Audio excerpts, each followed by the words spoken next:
Hello and welcome back to our video discussions and tutorials in computer system servicing NC2. So my name is Teacher G and welcome to our another video discussions. Our topic for today is focusing on the core competency number 2, the setup computer network. So ang pinaka-highlights natin ngayon is how to set peer-to-peer network. So this includes the file sharing and the printer sharing via wireless and wired local area network. So, ang COC2, Setup Computer Networks, marami pa pong topic dyan. So, some of these are yung paano mag-splice ng network cable, like the UTP and the STP, as well as the fiber cable. Then, how to configure the network interface card or the NIC, paano maglagay ng IP address. Then, we also have the router and the wireless access point configuration.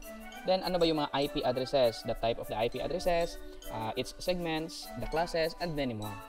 But again, today, ang focus lang natin today is how to set a peer-to-peer network. Considering that you already know these topics, actually there are a lot more topics, no? Ang sa atin dito is how to set a peer-to-peer network. Okay, so I'll be showing you a simulation. So I am using a Cisco Packet Tracer simulator dito para ma-check natin ang setup ng ating network. So unang-una, so we have here the desktop computer. I have here PC1 and PC0. Okay. Then I have laptop. I am using here a home router, and I have also here an access point. Okay. I also have here a switch. Please take note that in order to have a computer network, we need at least 2 units of computers. It can be both desktop computers, it can be both laptop computers, or pwedeng isang laptop, isang desktop. So there will be no network if there is only 1 unit of computer. So I have here a personal computer and a personal computer. Please remember that in order to have a computer network, each devices, desktop as well as the laptop, no, dapat magkaiba po ang ating computer name, no? Magkaiba ang computer name. So let us say, ilapit natin ng konti dito para mas visible sa isang sa isang screen. Okay, as you can see, alam naman siguro natin paano mag-change ng computer name. So say for example, ang computer natin dito is PC0, then dito PC1. If I will change this one to PC0, wala pong network na mangyayari dyan. So dapat hindi po magkapareho ang computer name. Duplicate device names are not allowed. So they will change that one. If this one naman, I will change this one to PC1. Again, hindi po pwede. What if papalitan ko to ng, let us say like this one, laptop 0. Will it work? Laptop 0. That is my computer name. Still, hindi siya po pwede. So, yan po ang tatandaan natin na if we are going to network our computer devices, it must have a different computer name. Second thing, it must have a unique IP, no? Hindi po pwedeng magkapareho ang IP address ng dalawang computer. Okay. Pangatlo is that kailangan ang date and time of your computer ay magkalapit or if possible, magkaparehas. Kasi may tendency kasi, kapag itong computer mo to, ang date is, let's say, nasa 2018 pa, itong isa naman is nasa recently, 2025, ang tendency niyan, may possibility na hindi sila po pwedeng magka-communicate. Kasi, the other clock is behind. No? So, it is important na yung unit natin ay magkapare-pareho ang date and time. Okay, so bago pa man yan, no, sabi ko na kanina, kailangan muna nating i-configure ang ating network interface card. Ang gagawin natin is we're going to create or lagyan natin ng IP address ang computer na to, as well as this one. So let us configure this one. Punta tayo sa the device must be powered on. Okay, turn on muna natin. Okay, good. So ang computer name natin is PC0. Since this is just a simulator, so agad-agad kaya natin palitan dyan. But in actual, alam naman natin kung paano i-change ang computer name. Okay, so ang interface natin is the fast Ethernet. Ito yung Ethernet port natin sa LAN card natin. So lalagyan natin yan ng IP address. Pwede rin dito sa desktop, no? Diretso, IP configuration. So again, static lang muna tayo. Okay, static, tayo ang gagawa ng IP address. So let us say, ang IP address natin dito is 192. 192.168.1. Let us say 10 lang. No.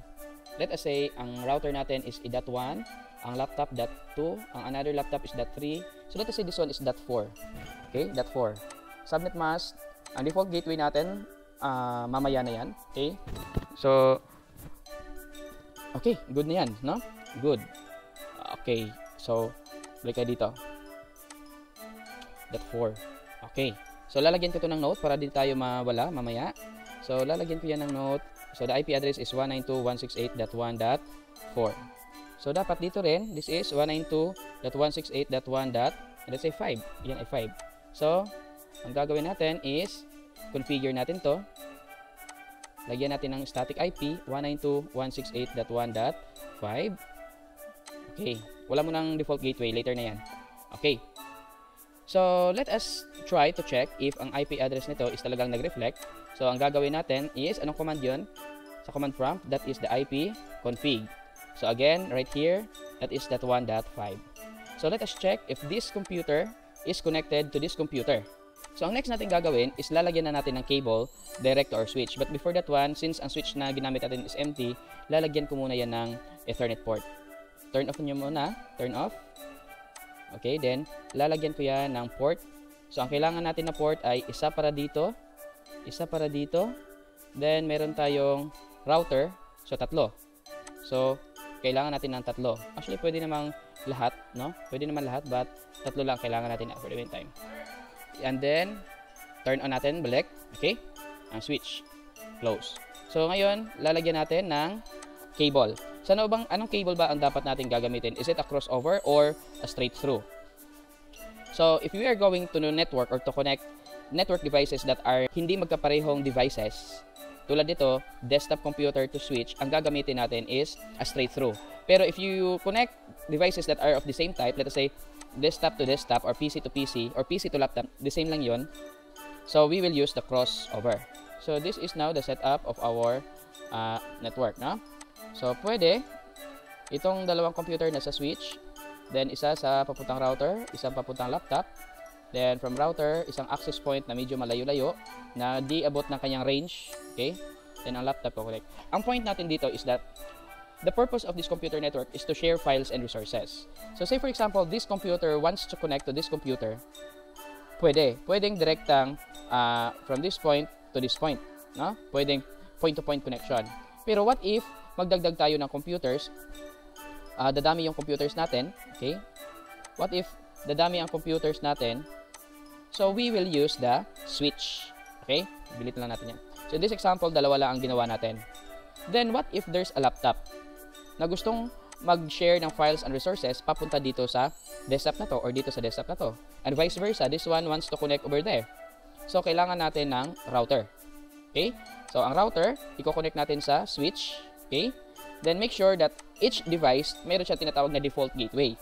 Ang default gateway niya is yung IP address ng ating router. Dito rin, mayroon din itong default gateway, which is the IP address of the router. Para if in case na mag-share ng files and resources or mag-receive ng files and resources ang laptop, it will go through the router, okay? Then, the router will send also the data towards here and towards here or towards here. Now, how about the other side? If the point of using an access point is if the device is connecting na medyo malayo-layo sa pinaka-source natin, we can use the access point. Okay? So, that's it, no? Okay, so let's try to simulate. Let us say this computer wants to send data to this computer via this area. So, titingnan natin kung gagana siya. So, the data, ICMP packet. Then, papunta dito. Acknowledge, na? In-acknowledge niya. Then, send back, okay?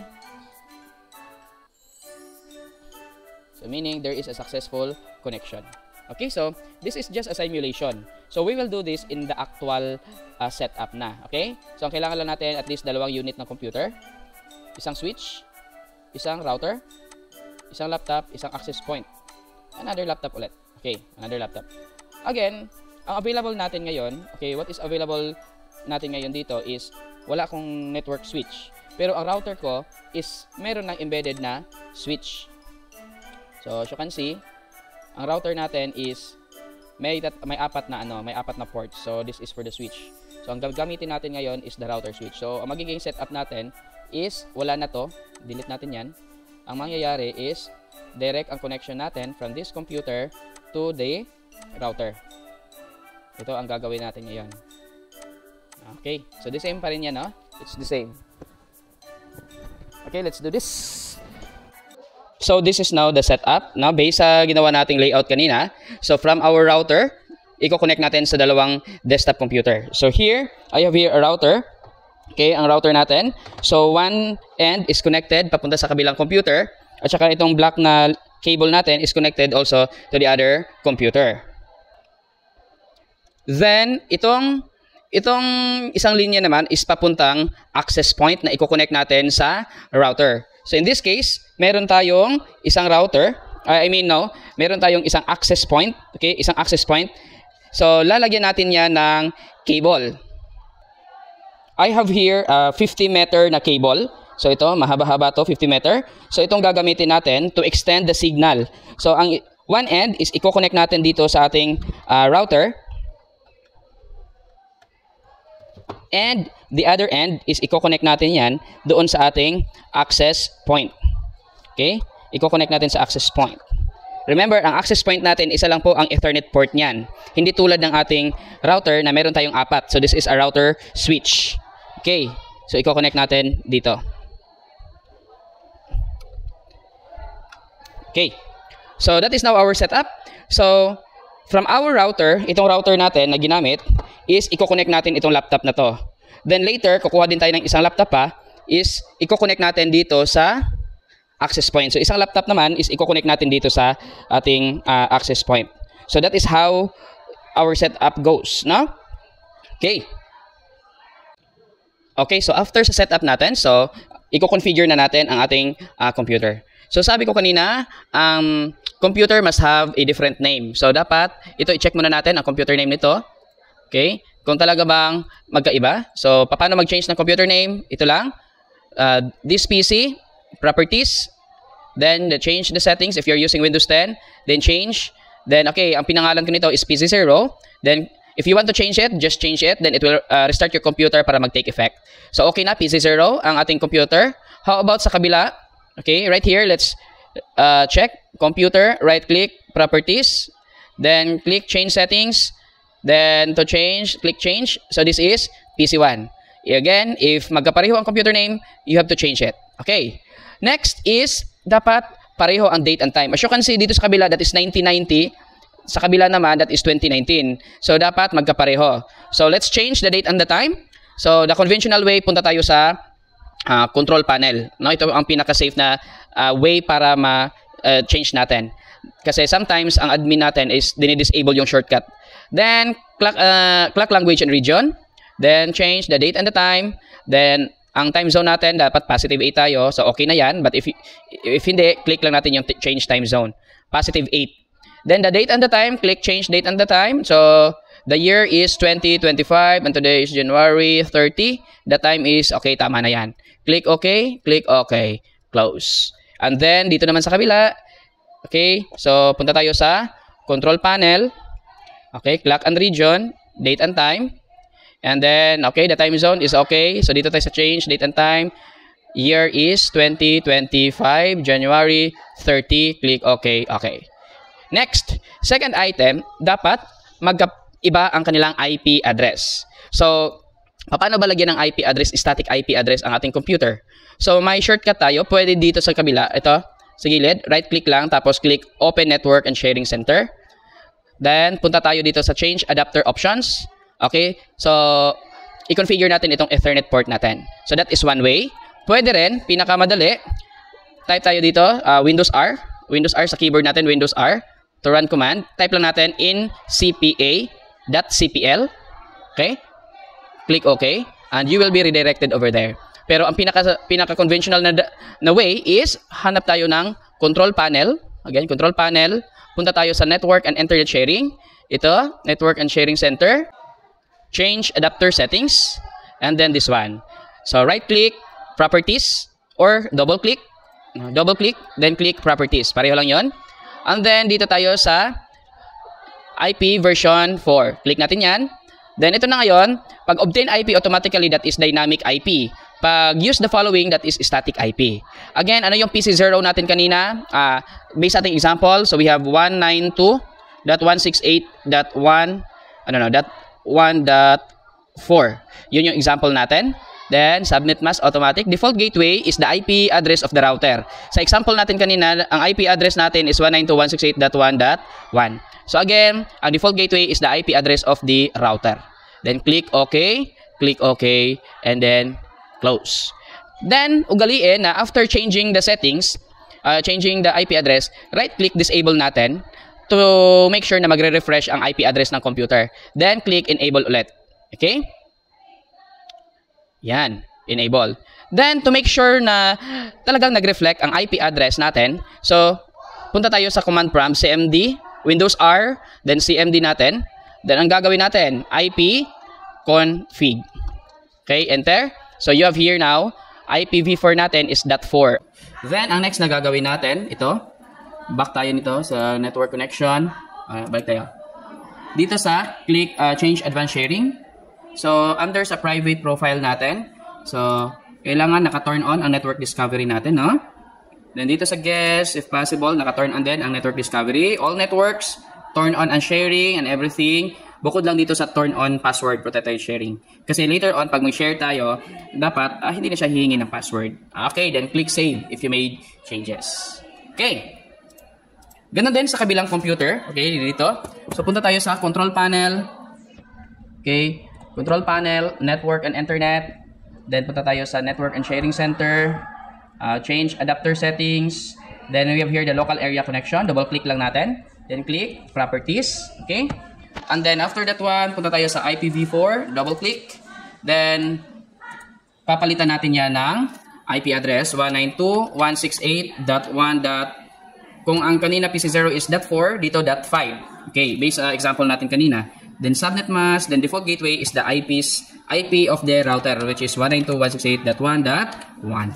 Then click OK, close. Then disable, refresh, enable. Then Windows R for the CMD, enter. I-try natin IP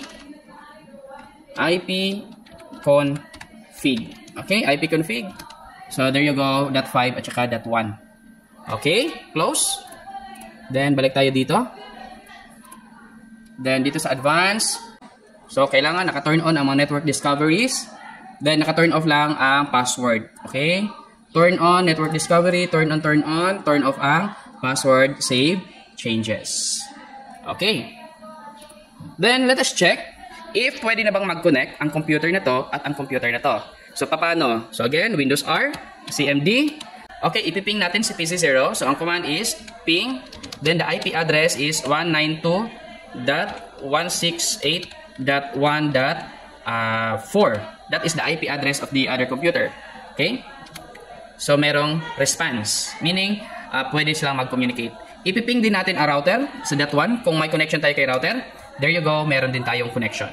Then, dito naman sa kabila, ganun din. I-try natin. CMD.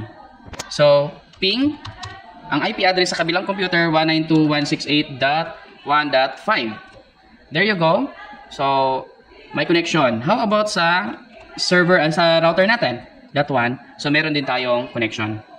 Okay, double check. Baka kasi na ang naping ko is sarili kong IP address, IP config. Okay, so .4 ang IP natin. Ang pining natin kanina is .5. So, therefore, goods na po itong dalawa. Na? Yun po ang basic na gagawin natin. Okay, so yun na po yung initial setup natin. No? So, we configure the network interface card. Nilagyan natin ng IP address. So, now let's proceed to the file sharing. So, ano bang gagawin natin sa file sharing? Simply, kung assuming meron akong file dito, meron akong file, any file, no? Kahit saan. So, let us say PC0 file. Okay? PC0 file. Inside this folder, I will create a new text document. Okay, let us say this is Glenn. Glenn lang. Okay, the name is Glenn. Then, let us say hi. Say for example, hi, ang content. Save. Okay, just save. Then click close, close. So how are we going to share this file to the other computer? Okay? So click natin yung file natin, then click properties. Then punta tayo sa sharing. Then punta tayo sa click na share. Then dito, pipili tayo ng user. So if you know the user to be shared with, so you can create a new user or the guest. But in this example, gagamitin natin is everyone. Anyone who has access to your file can access the file. Okay? So everyone, click add. Ngayon, andito na si everyone. Pipili tayo ng permission level. It's either read or read-write. Again, if read, so yung user na may access sa yung files, hanggang read lang sila, hanggang viewing lang sila. But if you choose the read-write, it means that they can edit, they can delete, they can copy your file. So for the meantime, ang gagawin natin, read-write lang muna. Let's give the user an access to edit, to delete, or to make changes to your file. So click read-write, then click share, then click done, click close. Okay. So ang file natin ngayon is already shared to any users within your network. So right here, paano ba natin i-access yung file sa kabilang computer? There are different ways on how to access the file. So pwedeng dito sa start, pwede tayo sa computer, and then dito tayo sa network. It's supposed, okay, andito yung users natin. So si PC0, ito yung kabilang computer, ang PC1 is ito yung computer na to. So click natin si PC0 sa users, then sa Glenn sa desktop. Ito yung file na ginawa natin dito sa kabila. Okay, so click natin Glenn. So hi, mag-response tayo. Hello. Okay, hello. Then click natin file, save. Then punta tayo dito balik sa kabilang computer. Open natin to. Then click natin. Andito si hello. Say, how are you? How are you? Then, click file, save. Close natin yan. Punta tayo sa kabila. Then, open ulit. Then, andito si how are you? Okay, another thing is, pwedeng itong si Glenn is kokopyahin ko, copy, close ko yan, i-paste ko dito sa computer ko. So, may copy na ako kay Glenn. So, for example, balik tayo. Ito namang computer na to ang mag-share dito sa kabilang computer. So, for example, dito tayo sa computer ko. Marami akong files dito. Say, for example, dito sa my music video. Okay, ang music video natin, marami yan. Okay, ito favorite ko, Sweet Notes Music. Okay, so, for example, ito lang Sweet Notes or itong entire folder. File, Properties, Sharing, Share to everyone. Then, read-write. Everyone, read-write. Then click share. Yes, turn on network discovery, then click done. So ang gagawin natin dito is punta tayo sa network. Hoping makikita natin. Okay, andito si PC1. Open natin yan. Andito yung music video niya. Open, andito si Sweet Notes and everything. Okay? You can watch your movies here. Saan ba galing ang file na yan? Dito sa kabilang computer. Okay. Next item. Babaguhin ko ang restriction. Properties. Sa sharing, share. Dito sa everyone, hanggang read lang. Read. Click share. Turn on network discovery. Done. Close natin yan. Balik tayo ulit dito. Network. PC1.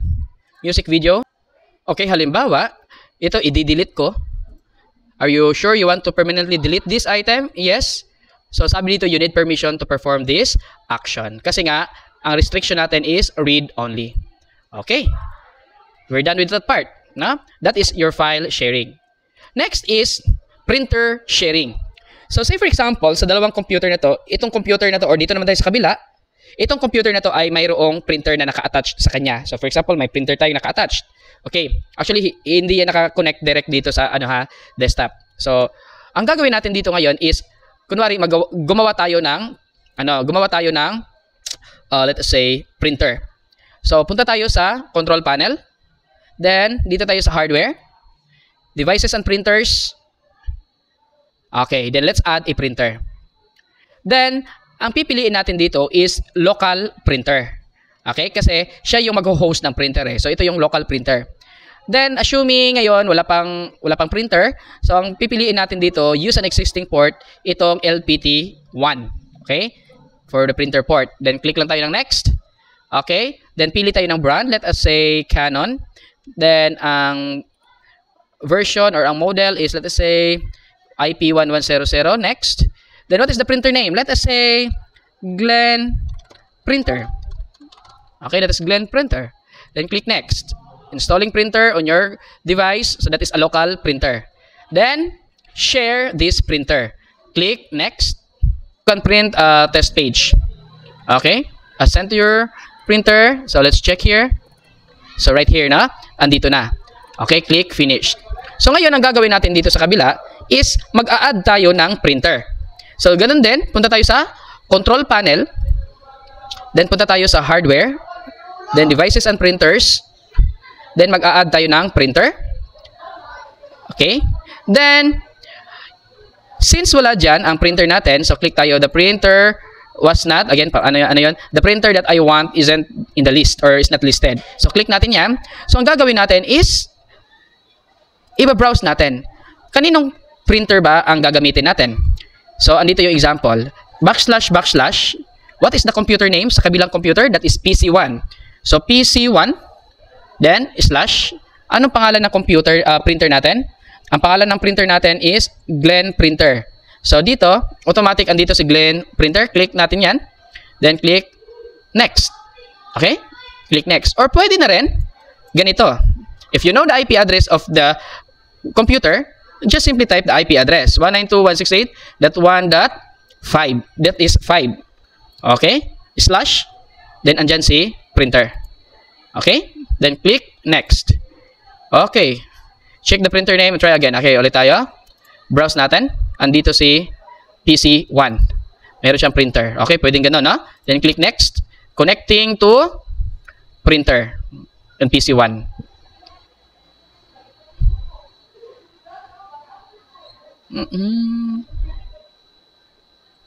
Okay, then next. Then check natin print a test page. Pag click natin dito, tingnan natin kung mag-a-appear ba. Okay, 1, 2, 3. Oh, there you go. Andito sa kabila.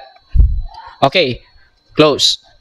So let's try this one. Itong file natin kanina, si Glen. Yan. File, print. Hahanapin natin si Glen Printer on PC1. Click print. Then, there you go. Andito, yung may notepad. Okay? Glen Notepad. Okay, so successful ang ating connection. Okay. So, vice versa. How about kung itong kabila naman ang mayroong printer? So, the same procedure pa rin. Control Panel, Hardware and Sound, Devices and Printers, add a printer, not in the list. Gagawa ako ng local printer. Kasi ako ang mag-host ng printer. Next, then printer port. Next, then pili ako. Ito naman Dell, Canon. So, daming pagpilian. Let us say, ito naman, E600 series. Then, let us say, printer name is XXX. Assuming na lang, no? Next. Then, share this printer. Next. Then, click natin. Finish na lang. Finished. So, I have here an XXX printer. So, let's check kung meron bang nag-print. See what's printing. As of now, wala. So, ang gagawin natin dito sa kabila, ganun din. Control Panel. Punta tayo sa Hardware and Sound, Devices and Printers. Then, mag-add tayo ng printer. And this time, mag-add tayo ng network printer. Okay? So, makikita natin dyan si XXX on PC0. Yung ginawa natin dito sa kabila. If wala dito, then you can also check here. The printer that I want is not in the list. Next. Okay. Wait lang. Okay. Back muna. Okay. Example, if wala dito, hindi nag-appear dito yung printer na na-share natin. So, click tayo. The printer that I want isn't listed. So, now let us proceed to our wireless. So, again, kanina yung ginawa natin, that is a wired connection. So, through the router switch natin. Ha? So, ngayon, ang gagawin natin is to connect our wireless computer or our laptop to the router. And we will try to access yung file na ginawa natin kanina. Ito. Kung kaya ba yung mag-share ng files. So, right here, ang gagawin natin is kukonect lang ako sa ang pangalan niyan is that is grade 11 router 3. Okay? Ang pangalan natin dito is grade 11 router 3. So, nilagay natin dito. Okay. Okay. Then, ang password. Enter the password. Okay. So, let's connect. So, kahit walang internet, again, kahit walang internet po, kayang-kaya natin mag-connect. So, we are now connected to the router. Okay. Then, ang gagawin natin is lalagyan natin ng IP address ang ating computer. So, again, ito. Then, dito tayo sa change adapter options. So, ngayon, ang gagawin natin dito is itong Wi-Fi ang ating i-configure. Kanina, dito, ang kinonfigure natin is yung Ethernet. Okay, Ethernet for the wired connection. So dito ngayon sa laptop, ang ating i-configure is itong Wi-Fi. So properties, then IPv4, then I use the following IP address. So lalagyan natin, based sa example natin kanina, ang IP address nito is 192.168.1.2. Okay? Then this one, ang router's IP is 192.168.1.1. Okay? Then click OK. Okay. Then ugaliin na i-disable.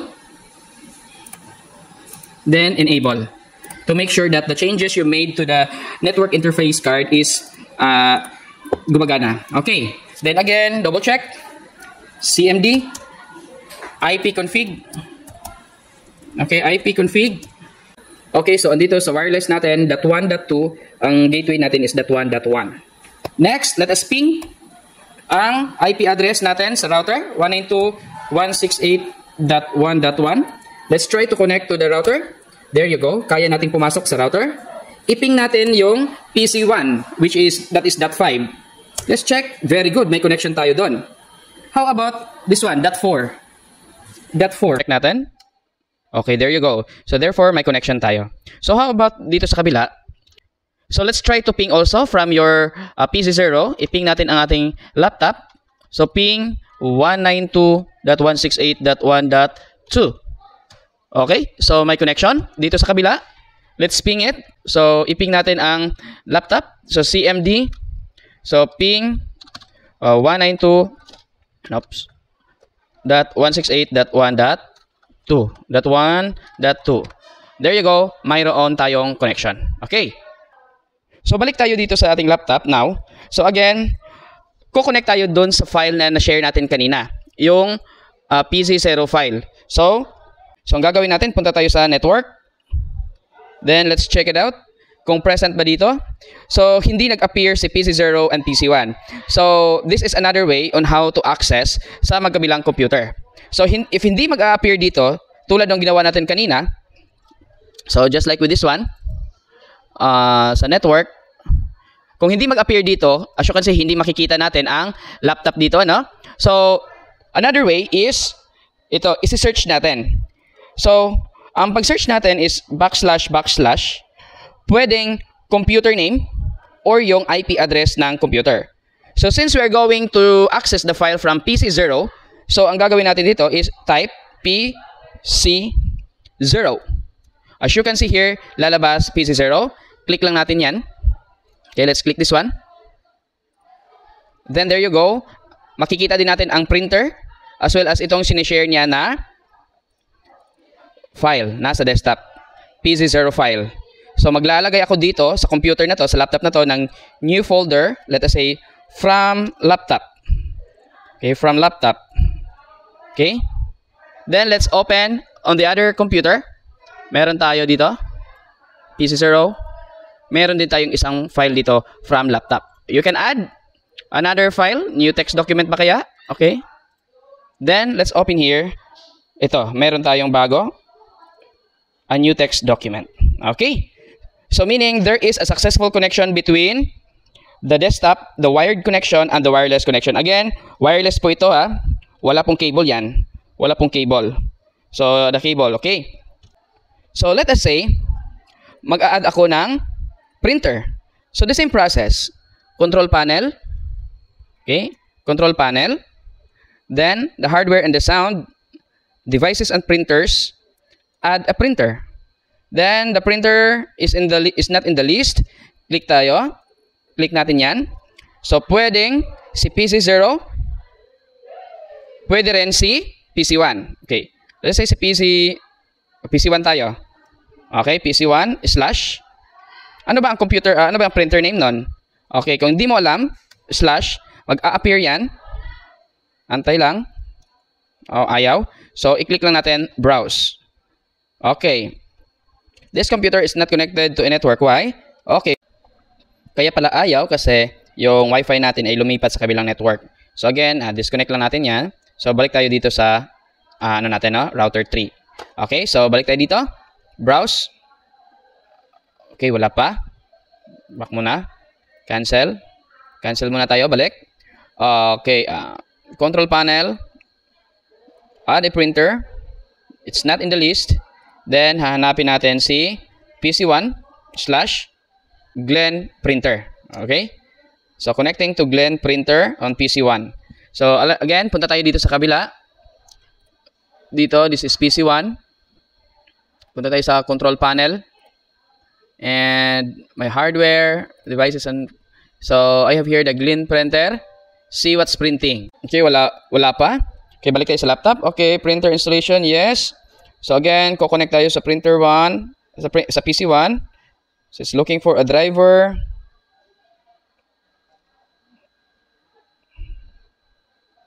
Okay, click next. Then, let's say print a test page. Okay?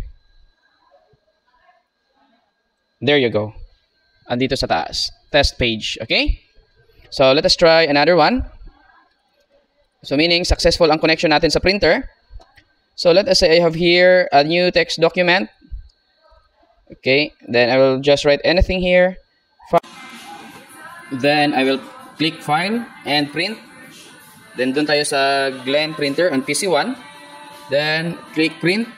Then there you go sa taas. This one, the new text document. Okay, the new text document. Okay, so successful ang ating network. So how about ako naman ang mag-create or mag-add ng printer? Okay, now, so ang next natin gagawin is let us say this laptop, this wireless device, siya naman ngayon ang mag-share ng kanyang printer. So I have here an actual printer. It is now connected to our laptop, no? So ang printer natin is L3210. So let's add a printer. So again, punta tayo sa control panel. Okay. Then hardware and sound, devices and printers, add a printer. Okay. The printer that I want is not in the list. So click natin yan. Then, let's add a local printer. Since ikaw yung mag-share, mag-host. Click natin yan. Then, dito sa use an existing port, hindi na natin gagamitin ang LPT1, kundi hanapin natin yung USB. Epson L3210 series. Click next. Then, punta tayo dito sa Epson. So, ito na yon, no? Epson L3210. Click next. Then, use the driver that is currently installed. Next. Then, printer name. Let us say, Epson on laptop. Okay, yan ang ipangalan natin. Then click next. Okay, then share this printer. Click next. Then let us say print a test page. So click natin yan. Okay. So next natin gagawin is dito sa wired network natin, okay? I-click natin control panel. Mag-a-add tayo ng printer, hardware and sound, devices and printers. Then, mag-add tayo. And this time, it is now the laptop.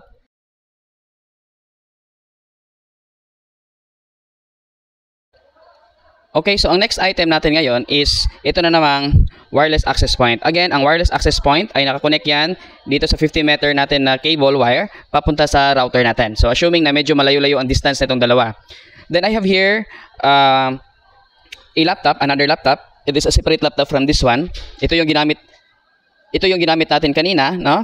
So, ang gagamitin natin ngayon is ito. So, ang laptop na to will connect to our access point. So, click muna natin dito, no? Okay, so ang access point natin dito is itong job. Okay, job. Lab. Then, may password tayo. Okay, lagyan na natin ng password. Okay, let's connect. Okay, and then, lalagyan natin ng IP address ang ating computer. Dito tayo sa control panel. Wait. Control panel. Then, network and internet sharing center. Then, change adapter settings. So, itong Wi-Fi natin, lalagyan natin ng IP address. So, ang gagamitin nating IP address is 192.168.1.3 based sa examples natin. Then, ang default gateway is 192.168.1.1. Okay? Click OK. OK. Close. Again, disable. Then, enable. Then, ugaliin natin yan, no? Then, CMD. Okay. IP config. Okay? Then there you go, .3 at saka .1. Okay, next item is itong change advanced sharing natin. Click natin yan. Then, iba ang Windows 11 environment, no? Ang private network, turn on discovery, okay, good. Ang public natin, good. Then, dito tayo sa public sharing o turn on, password protected, ito turn off natin yan. Okay. So, we're done. Okay, now, let's try to ping. Okay. Ipiping natin si router natin, 192.168.1.1. Okay, may reply.